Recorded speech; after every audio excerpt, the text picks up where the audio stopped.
স্রষ্টার অপরূপ সৃষ্টি বাংলাদেশের প্রকৃতি। প্রাকৃতিক সৌন্দর্যের অপর লীলাভূমি এই বাংলাদেশ। অপরূপ এ দেশে সবুজ বন বনানি, নদ নদী, শ্যামল পাহাড়, বিস্তীর্ণ সমুদ্র সৈকত। কবি এই বাংলা রূপে মুগ্ধ হয়ে বাংলাকে রূপসী বাংলা বলেছিলেন। ৬ ঋতুর বৈচিত্র্যময় দেশ এই বাংলাদেশ। যুগ যুগ ধরে কবিরা এই রূপে মুগ্ধ হয়েছেন। বাংলার উত্তরে হিমালয়, দক্ষিণে বঙ্গোপসাগর, এশিয়ার ছোট্ট সবুজ ভূমি এই বাংলাদেশ। টেকটাপ থেকে তেঁতুলিয়া পর্যন্ত নদ নদী, খালবিল, পাহাড় টিলা, সবুজ সমতল ভূমি মিলে নানা রকম সৌন্দর্যের বেষ্টন, এক বিস্তৃত রূপের অপূর্ব সমারোহ। ১২ মাসের ষড় ঋতুর দেশ এ বাংলাদেশ। প্রতিটি ঋতু তার অনন্য বৈচিত্র্য নিয়ে আসে এবং নিজের অনাবিল সৌন্দর্য উপহার দিয়ে একসময় বিদায় নেয়। গ্রীষ্মের প্রচণ্ড রোদ, সাতিমের স্নিগ্ধ ছায়া, নদীর নীলাভ গহর থেকে জেগে ওঠা বালুচর। বাংলা বর্ষপঞ্জ অনুযায়ী প্রথম ২ মাস বৈশাখ ও জ্যৈষ্ঠ জুড়ে গ্রীষ্মকাল। এই সময় সূর্যের প্রখর তাপে উত্তপ্ত হয়ে ওঠে ভূমি, পানি শুকিয়ে যায়, অনেক নদী নাব্যতা হারায়, জলশূন্য মাটিতে ধরে ফাটল। গ্রীষ্মকালে সন্ধ্যায় সমাগত সময়ে ধেয়ে আসে কাল বৈশাখী ঝড়।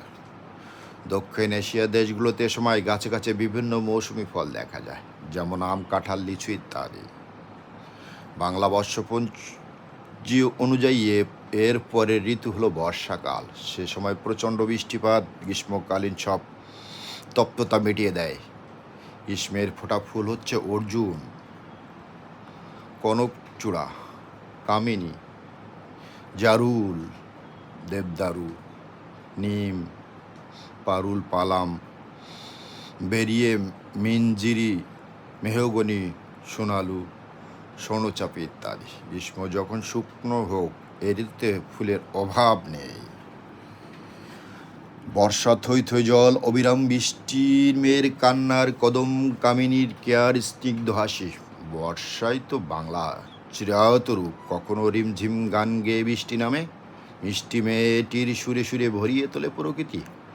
আবার ঝুমঝুম নূপুর বাজিয়ে মুগ্ধ করে দেয় আমাদের মন। বর্ষায় খালবিল, পুকুর, নদী ডোবা পানিতে থই থই করে। সবুজ সজীবতায় গাছপালা, বন বনানি প্রাণ ফিরে পায়। আর কত ধরনের ফুল ফোটে বর্ষায়। খালবিলে বাংলার জাতীয় ফুল শাপলার অপরূপ দৃশ্য তো আছেই। কেয়া, কামিনী, হিজল, বকুল, জারুল, সোনালু এসব বর্ষা ঋতুতে ফুটে থাকতে দেখা যায়। তাই জুঁই চামেলিকে বাদ দেব কী করে? তবে বর্ষার প্রধান ফুল হলো কদম। ধন্যবাদ।